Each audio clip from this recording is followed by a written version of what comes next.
Okay, hopefully, no matter what, if you don't enjoy writing week, they're fine. I'm completely fine with that. I don't enjoy writing week. I think it's a lot. I think it's really hard. Hopefully you do see how important this is big picture, yes? Like, at the end of the day, you signed up for an AP class that half of your exam is writing. So the most important thing that we can be doing is writing. So everything we do, hopefully you see, is getting tied to these exams, either the 3rd or the 5th of May. Because it's coming real quick. Here we go. Please listen very carefully to my instructions. You need 3 essays on your desk. You need 2 blank sheets of paper. And you need one argument analysis prompt. You need 3 essays, 2 sheets of paper, and 1 argument analysis prompt.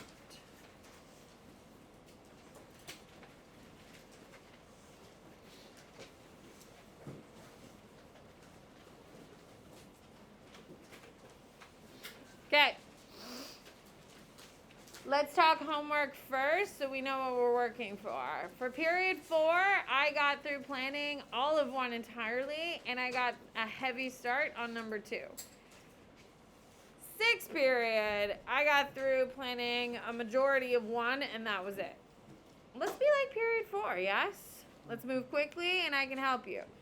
Friendly reminder. Today's the last day of writing week for 5 weeks. You have 2 essays tonight. You are writing an argument number 3. And you are writing argument number 9. Those are the 3 you are doing tonight. 2. It's 2. Those are the 2 you are doing tonight. I would like to plan maybe even into your 2nd one. That's what I would like to do. So let's move quickly and get it done. Speaking of quickly, here's your rubric. Please copy it down. Let's go. Hey, what do you need, girl? It's got to be in there. It's a separate one. Each of the prompts have a different folder.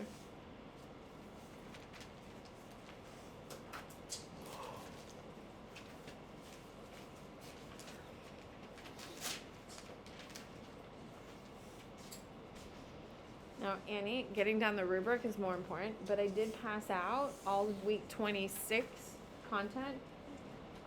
It's a lot. That's why I gave it to people ahead of time.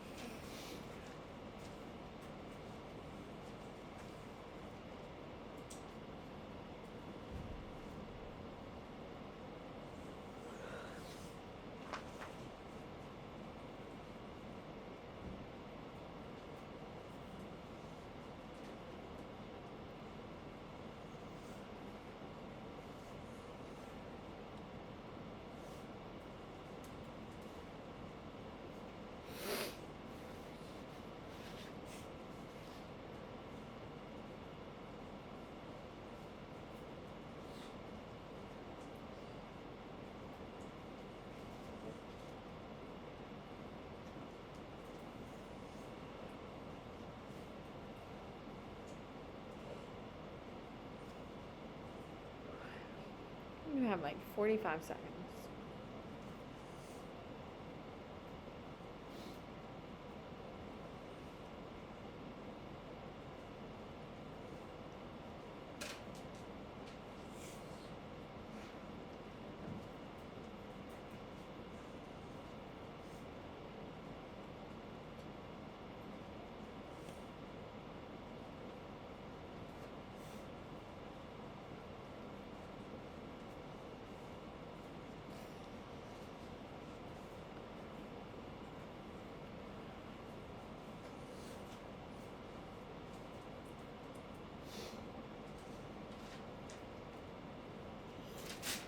Ooh. 10 seconds.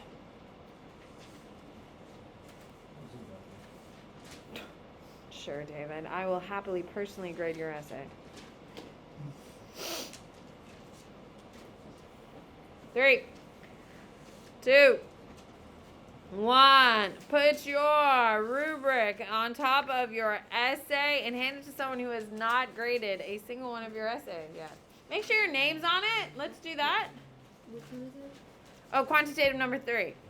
Quantitative number 3, ladies and gentlemen. Hand it to someone who has not graded anyone.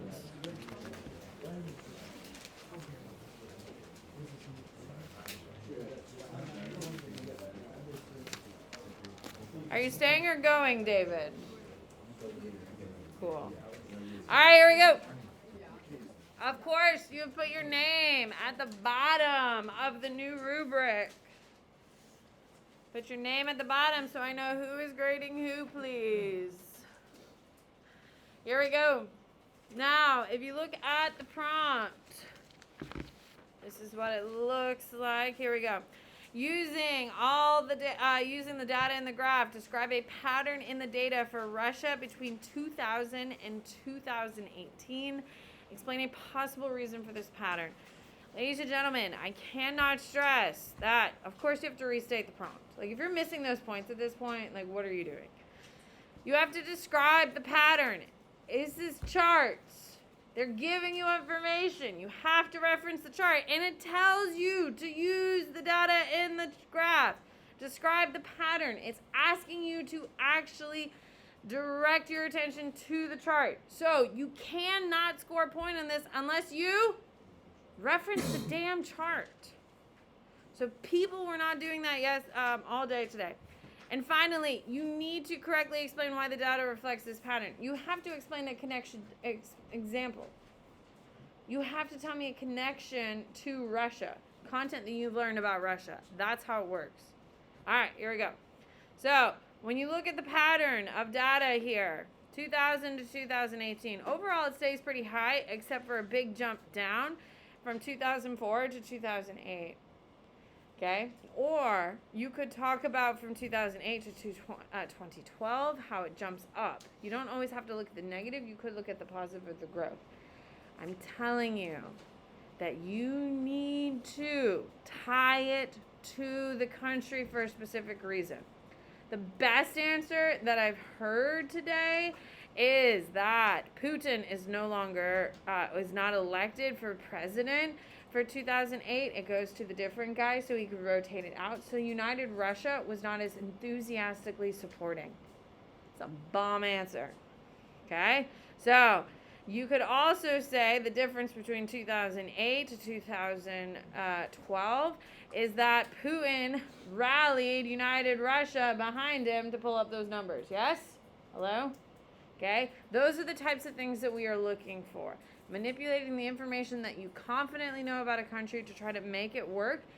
Now, it's talking about describe a pattern. You can't just say in 2008. You have to refer to 2 points. Because if you look at a stagnant location, that's not a pattern, is it? If you just look at 2008, that's not a pattern. Tying it to 2004, 2008, that's a pattern. 2008 to 2012, that's a pattern. Is everyone clear on that? Okay, you have to tie it to 2 different days. It's increasing, it's decreasing. That's how you talk about a pattern. All right, read their essay. Read their A, and let's see what the answers they got.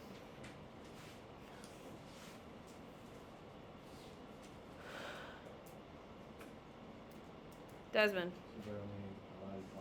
No, there's a lot of answers. There's a lot of answers. There's a lot of answers that could have been covered. Well, yeah, it is presidential elections, right? Isn't that what the chart says? Okay.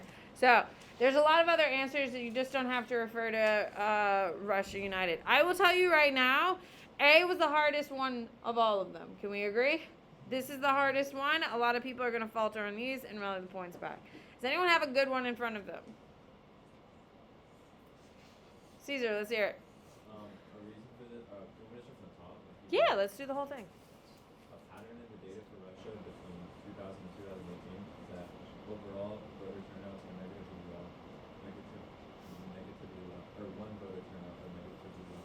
A reason for this can be due to the lack of transparency, or in other words, their government lacks truthful results, which in turn makes voter turnout less because they feel that their votes do not change or affect their outcomes.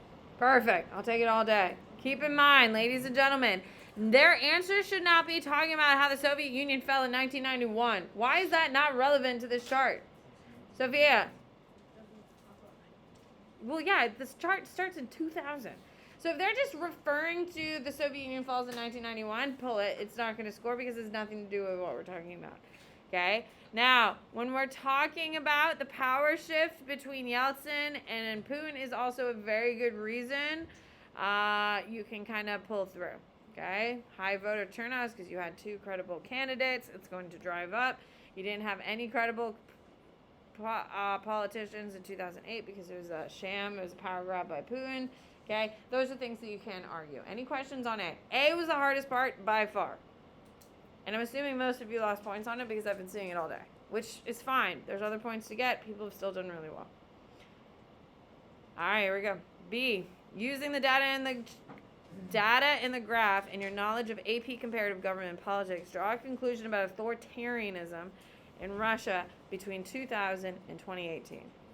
Okay? So, 2000 and 2018, you can pick anything you like about authoritarianism. Okay? By looking at this chart, you should have said that Putin is consolidating his powers and really doing the most power grab in what year? 2008, because that is where people are having the most mistrust of government because they can see the manipulation for themselves. That is the best answer, and the fact that he's doing a power grab and doing constitutional changes in order to be able to reinstate back into power in 2012. Okay, that is a really good answer. You could also argue United Russia if you didn't use it in A. United Russia is a really great answer for B as well. Okay, you know these answers, ladies and gentlemen. The words that are coming out of my mouth aren't brand new words to you. You just have to be able to practice that skill, which is what Writing Week is taking what you actually know and making it work for the question they're asking. So, when you're talking about this, you have to refer back to the chart. You have to say a date, a period, whatever, and kind of go. The reason why, all right, read their B. Let's hear what they said. Go. They have to give a reason why Russia is the focus. Desmond, you got a good one? Using the data in the graph as well as the knowledge and the conclusion about authoritarianism in Russia. Okay, hold on 2 seconds. This is not a criticism on that person. When we talk about restating the prompt, I don't need you to restate that. Does that make sense? That is very, very awful and time-consuming and a waste of your time, yeah? So when we talk about restating the prompt, I don't need you to restate that. That's awful. I would start a conclusion about authoritarianism in Russia between 2000. So the new information, the special information that makes this question different is what you need to restate. Is everyone clear? All right, here we go. 2020 was authoritarianism is growing in the present time with Putin, who's looking to consolidate his power and making elections. There you go. I'll take it. That's good. All right. Anyone else have a good one? No one else. So 3 people have done well so far. Emily, what do you got? Authoritarianism in Russia between 2000 and 2018 looks to voter turnout rates to increase their legitimacy and strengthen the regime. Under Putin, authoritarianism became stronger and this is seen in the data because voter rates were significantly higher when we looked at Trump's shows the Oh my God. First of all, this person did great. Who is it? Emmy? Emerson. Emerson. Okay, Emerson. Great job. Fantastic. You didn't need the whatever the next sentence that she was going for. You already nailed the points. Nice job, Emerson. Brennan. Read about authoritarianism in Russia between 2000 and 2002 can be that Putin banned all direct elections in regions and created United Russia, which is a political party in politics. Perfect. All right, so we did okay on this one. All right, let's go to C. You should be scoring all the way to C. Explain why voter turnout for presidential elections in Russia differ from voter turnout for presidential elections in Iran. So what is the difference between the statistics of data for Russia versus the statistics of data for Iran? What's the difference, Ford? You what? No one gave you one? No, I haven't. Oh, is it? Whose is it? Ann, talk to me after class. Can you grade this one for me, Ford? I had a student leave early. Thank you, Ford. What is the difference between Russia to Iran? What is the difference between them? What's the difference, Jimmy? One reason that voter turnout. Oh, no. Well, like, just tell me, looking at the graphs, what's the difference? Simple, low key. What's the difference? Iran has higher voter Yeah, Iran has higher turnout. Russia has less, but there's still pretty high turnout. Okay, all right. Jimmy, can I hear your beautiful answer, please? One reason that voter turnout differs between Russia and Iran in presidential elections is competitiveness of elections. When elections feel less competitive and like there's already a clear winner, citizens may feel less inclined to vote. In Russia, due to the dominant party system with United Russia, elections between Oh my God, whose is this? It's beautiful. Ethan, that's beautiful. It's perfect. Perfect. Perfect, perfect, perfect. All right, who else has a good one? Anyone else? All right, let's hear it, Sydney. Voter turnout for presidential elections in Russia differs from voter turnout for presidential elections in Iran because Russia has no free and fair elections. This discourages the Russian people from voting because their voices will not be heard, while the Guardian Council selects the candidates for the ballot, they have the democratic election, so people feel like their vote is spoken. That is beautiful. Whose is it? Grant. Perfect. All right, here we go. Total it up for all 3 out of 18. You're writing 2 pieces of positive feedback. If you have a stapler, Caitlin, you have one next to you. Okay, if you have a stapler, you better be stapling, right, David? David, staple.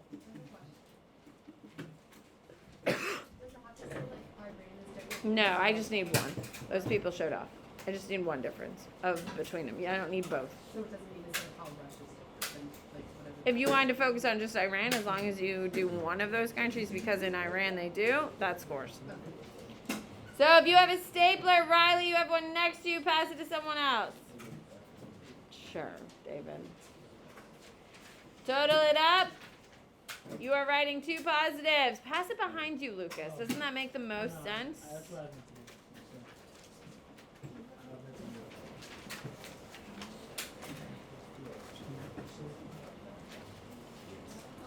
to do. Writing 2 positives, 1 constructive. How'd that person do, Ford? Perfect. Can you just write it at the top for me? Yeah. I know. Did you write a rubric and everything? No. Okay, good. I just wrote out That's perfect. Thank you, Ford. All right, here we go. Go and talk to the person you scored. Let's go.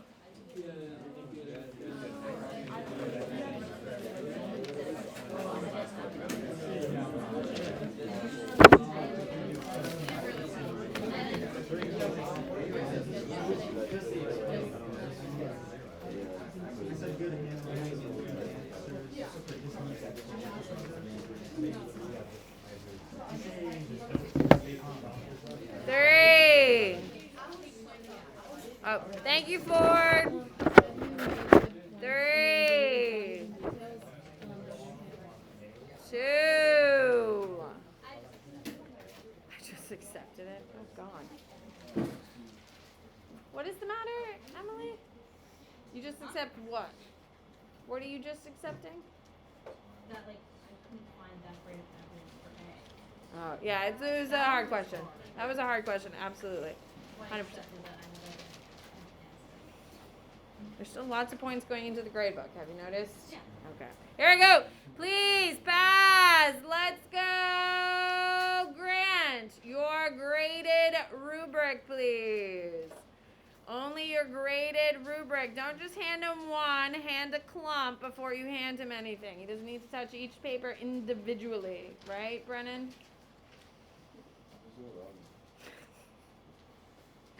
So, pass them to Grant. Alex is collecting your non-graded essays. Alex is collecting your non-graded essays. Why do you need a stapler? Oh, yeah, I thought we were listening to that. No. Okay, take out your other 2 blank sheets of paper and your prompts, please, and thank you. Okay, tonight for homework, you are doing essay number 3 and essay number 9. I'm telling you right now, essay number 3 is easier than 9, so we're going to do 9 together. Okay, so flip to the back, we're doing number 9. We're going to start with 9. Okay, what? 3's easier, honestly. You like recorded No, I haven't recorded. I only record you guys now. I practiced my lesson twice, and then here I am. Yeah. Should we do 9? That's what I'm doing. Yeah, I'm doing 9. All right, here we go. Number 9, development and argument for whether independent judiciary strengthen or weaken democracy. So remember, when we're talking about an argument, ladies and gentlemen, you have to pick one. You pick one or the other. So which one do we want to argue? Independent judiciary strengthens or weakens democracy? I think it's easier to argue strengthens. So let's get rid of or weaken. Okay, so we are arguing the independent judiciary strengthen democracy. That is the argument we are going to make. Now, please listen carefully to this. We're only halfway through our country content. We've only done 3 countries. There are 3 countries we haven't studied yet. In 3 weeks, we will be totally done with content. Will this be easier in 3 weeks or just as hard? Jordan, stop it. I was not the only one to say that. Yes, but I know you better than these people. Stuck with each other for 2 hours a day, Jordan. So, it'll be easier once we cover all the countries. I'm telling you that. It will be. And you're better this week than you were 4 weeks ago. Can we agree? Yes, it is pulling through. It is helping. And imagine how much better you will be. I'm telling you right now, these answers are trying to get you to analyze 3 different countries. Well, we haven't studied all 6 countries, so we're going to kind of struggle through. Is everyone clear on that? But this skill is hard, so we need to practice even though we haven't finished content. Someone's like, well, why don't we just don't write anything until after content? Because it's too late. And you don't know how important the content is if we don't talk about the essays. Can we agree? So here we are. Now, when we talk about independent judiciary, what is an independent judiciary? Selena, what's an independent judiciary? Yeah, they don't depend. Okay? So an independent means there are no political ties. Okay? There are no political ties. Which countries that we've studied has an independent judiciary? Grant. UK is independent. I've taught you that. Also, Nigeria. Okay? And honestly, this is a transparent moment. I have no idea if Mexico is independent or not. No idea. I'm just about done with China. I'm starting Nigeria, and I haven't even thought of Mexico. So unfortunately, I cannot tell you that now. Now, when we get to Mexico, will I know? Hey! Yes, I will know, thank you. However, we do know a couple countries that have dependent judiciaries. And what are some of those countries? Nick, were you the one doubting my ability to be able to tell you content? Cool. I'll keep that in mind. So speaking how you know all my content and I apparently don't. Nick, what are my dependent judiciaries? Iran is a dependent. Russia's a dependent.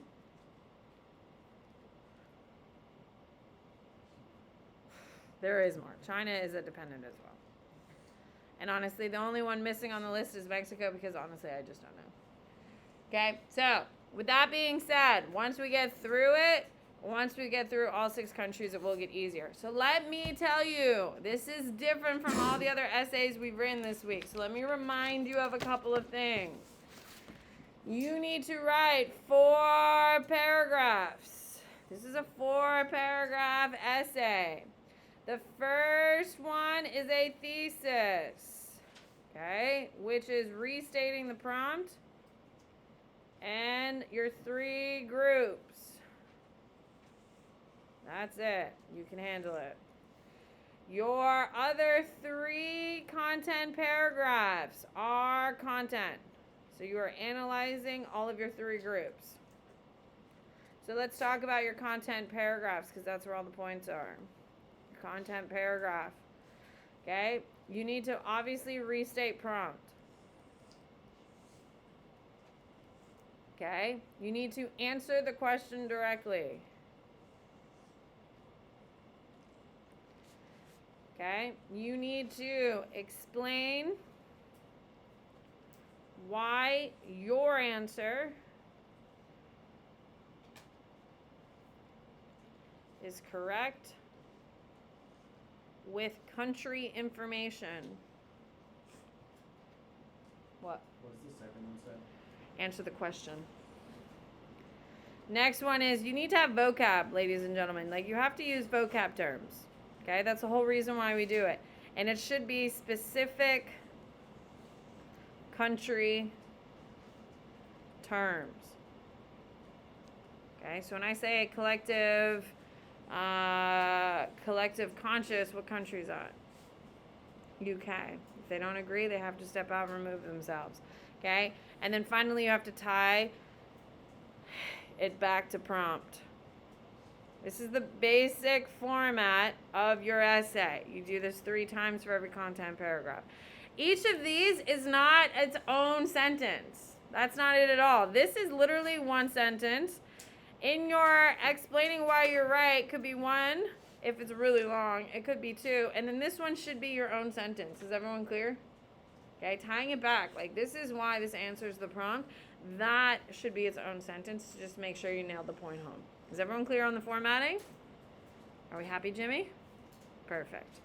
Okay, so 4 content paragraphs. Thesis, 3 content. That's the structure of your content paragraphs. This is your last night, so let's get planning, shall we? Okay. Friendly reminder, with this type of format, ladies and gentlemen, they give you 3 ideas. You only have to use 1 of them. However, use 1 or more. 1 has to be used. You can use them or reject them. We're going to use them for today because it is a hard prompt. Here we go. So, when we say life terms, and that's where we're going to start. What is a life term in regard to judiciaries? What is a life term, Sophia? Okay, well, thank you for moving the words around, Sophia. But, like, what does that mean?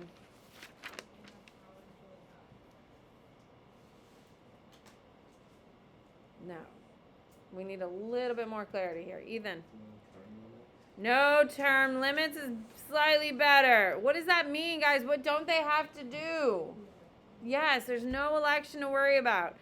No re-election. Soon as you're in, you're done. That is the big key of a life term. There's no re-election. So, is there... Never mind. All right. So, what country are we referring to? Because it's really important that every single time we do this, we focus on... I'm going to make a little note. Every single one, you have to have a country. Okay, you need to tie it to specific aspects, and you need to have vocab. This is how important your content knowledge is. You've got to know it. So what country are we going to tie this to? Grant. Okay, but that's not what this question is based on. The question is asking not about your executive branch, but your judicial. Yeah, so that doesn't work. Okay, so look. Independent judiciaries, ladies and gentlemen. Okay, so what country we studied that's easily independent? Lucas? Yeah, UK. Let's do UK. Perfect. So we're going to pick the UK. So we need to come up with a term. Okay, tie it to a specific aspect that is unique to the UK. What about the judiciary in UK? By the way, the faster you move, the more planning I have. So open up your notes, open up your book, be active instead of passive. Jordan. Common law. In the UK, they have something called common law. So we just got ourselves what, ladies and gentlemen? A vocab term. And what is common law, Jordan? When courts use precedents to decide court opinions. Okay. So, the UK, we have our vocab term, we have our country. Now we got to tie it to the prompt. How does common law require life terms? Sophia. Same people where with the Riley. That's like the precedents change the terms, so when we write it on to the terms. So like we need this. What does it have to do with life terms, though? So like as the precedents change, so when they're so Weird. That's such a weird way to think about it. You're not wrong. But is that the point of a life term in common law? Yeah, it's kind of a weird way. You're not wrong, though. You're right. I mean, as precedents change, it'll pull all the judges in one direction. And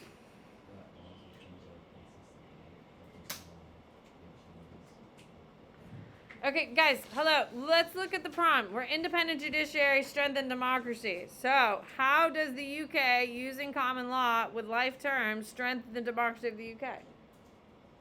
Desmond. So life terms keeps judges from so full time like political. There you go. Okay, what else about it? The common law has to allow them to change. Is common law easy to deal with or really hard to deal with? It's really It's really hard. hard. Okay, guys, if you remember APGov, you know the thing we did last semester? Who is the guy who wrote the Federalist paper about lifetime appointments of the Supreme Court? Yes, it's Hamilton.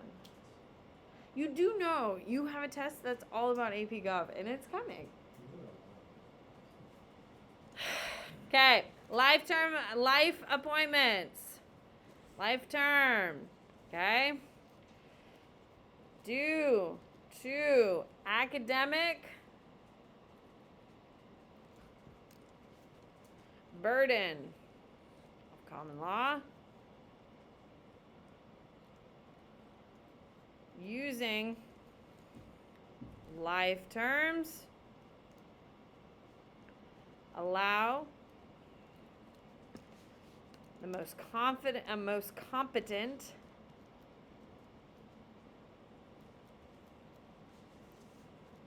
to thrive. Okay? Now,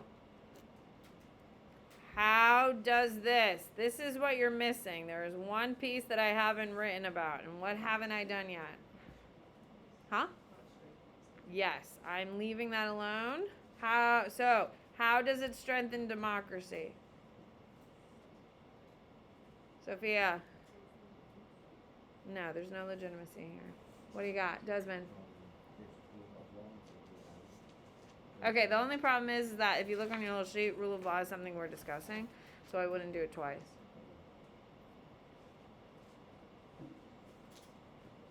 You can either open up your book, you can look at stuff, do something, because when we leave, I'm done, and you're doing this alone. So help me help you. How does lifetime appointments and the use of common law, how does this create democratic legitimacy? Not democratic legitimacy. How does it strengthen democracy, David?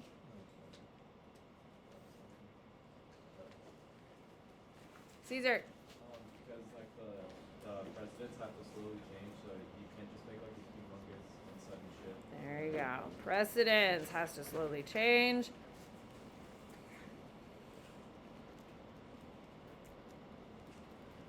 So the population is included in its creation. Perfect. Done. Oh my goodness. Accountability. What is one way judiciaries are held accountable? Come on. What is the biggest way judiciaries are held accountable? I've talked to Sophia. Mr. Clark. Judicial review is a bomb answer. Now, the funny thing is, we're going to write this, and I'm going to do this one for you. Judicial review. What country have we studied does not have judicial review? Huh? Russia doesn't have a judicial review. Even though it's there, they don't use it. You should know that Nigeria has it. Okay? They have it to check on their legislature. And their legislature is called the Nigerian Federalist Assembly. Okay? What is the point of judicial review? What is the point of it, ladies and gentlemen? What's the point of its entire existence, Alex? Is it like a check? Yeah. It's a check and balance to ensure no one branch rises. Okay. My Nigerian Federalist Assembly is my vocab term. Okay, that's where I'm getting that information. So, that is your check. Judicial review. You have to explain what judicial review. And what is judicial review, Brooklyn? Let me see if the law is constitutional. Yeah, declaring a law unconstitutional. There you go. Declaring a law unconstitutional. You're welcome, by the way. All right, rule of law.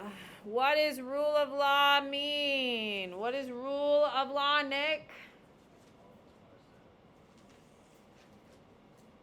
Okay, so rule of law means laws apply to everyone. Okay, what country do we want to select? UK. Okay. With rule of law, it's very hard to argue it with what? It's common law because there's no rules that apply to everyone because it's all precedent. So that's the problem. Precedent is not a law. Okay, so what country should you choose? And you can go the negative with it, and that's what I think we should do. What country has it but doesn't use it? Russia. Keep in mind, all we have to do is prove that it strengthens a democracy. Okay? By not having it, it isn't allowed what to happen? There you go. So you could argue the flip side of it. Russia, it has rule of law. Okay? It's in its constitution.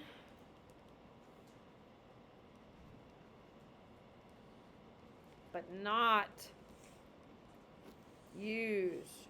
Okay? What vocab term that is specific to Russia can we use to describe why they don't? Or why don't they?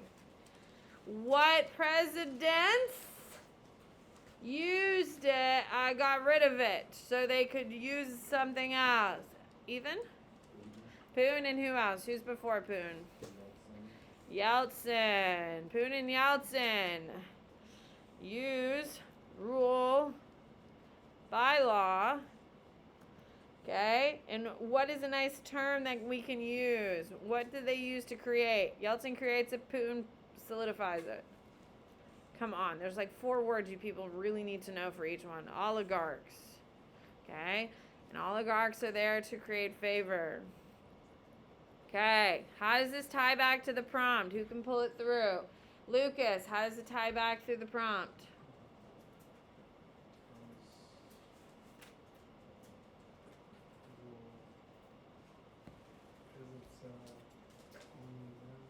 What?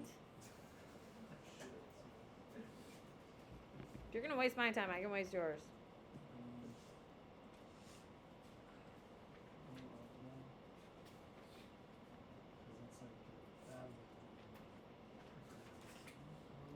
That's rule by law. If you have your music on, I'm going to be absolutely No, I livid. turned it off. I didn't know why I turned it off. That's rule Jordan, by- help me, please. We can look by topic, rule of law, and then also people like oligarchs and authorized powers. That's fine. So, by not utilizing rule by law,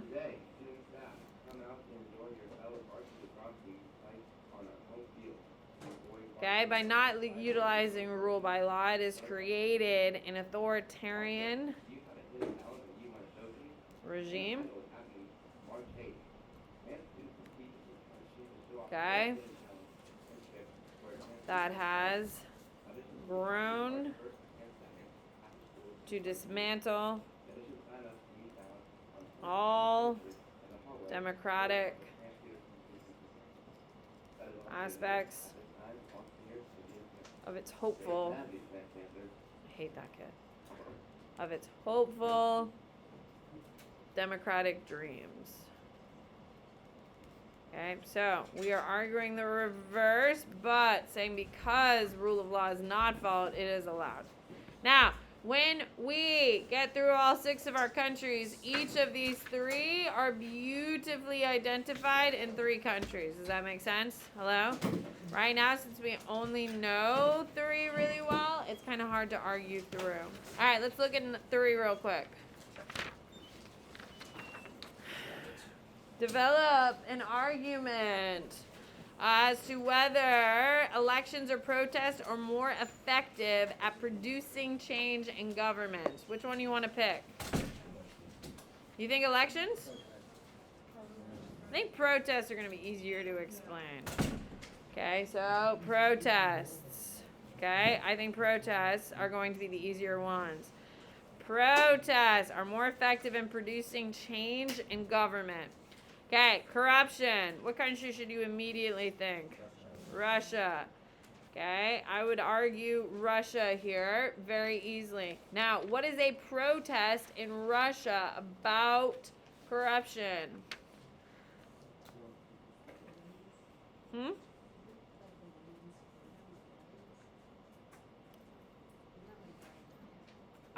That's not. That's Iran. Iran is also a really good one. You could do the Green Movement. Let's do that. The Green Movement is a perfect example for corruption. Okay? So, now, when we're talking about protests are more effective at producing change, we have political legitimacy and civil society. When you're talking about civil society, what country immediately comes up for protest? Russia. I would totally do Russia here. Why do you immediately think of Russian civil society? Because there is no civil service. Absolutely. There's no civil service. And why is there no civil service? Because they can't regulate, because they're trying to avoid? Guys, it's in our prompt here. They're trying to avoid protests. Okay? What would be a Russian protest that does break out? We can use 2023 content if we want. Ethan? Would you say the Chechen? Ah, the Chechen revolt is a great one. Chechnyan. I don't know how to spell Chechnyan. We're going with it. Sure.